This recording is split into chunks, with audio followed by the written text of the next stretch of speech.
Kalau yang lagi seliweran Dubai coklat kunafa, aku bikin Dubai coklat versi cookies.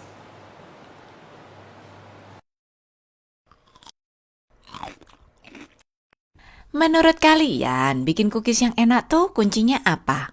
Resepnya, cara membuatnya, atau esensnya? Well, emang bener resep dan cara membuatnya kudu cakep. Tapi yang terutama kalau mau buat cookies dengan rasa yang enak tuh kuncinya ada pada butter. Lidah tuh nggak bisa bohong. Butter dan margarin tuh beda ya. Taste wise jauh lebih enak kalau menggunakan good quality butter. Cara membuat cookies ini super gampang pol dan pasti kamu bisa. Jadi pastikan buttermu tuh berkualitas jadi bisa makan dengan puas. Lalu challenge membuat cookies ini apa? Challenge-nya cuma ada di niat kamu aja kok. Setelah dipanggang matang, dinginkan sebentar lalu celup ke dalam coklat lele dan taburi pakai pistachio. Ini cookies super renyah, wangi butter semerbak, anti melempem dan tahan lama jika disimpan dalam toples kedap udara. Cocok banget buat nemenin kamu yang lagi manyun sambil ngopi atau ngeteh.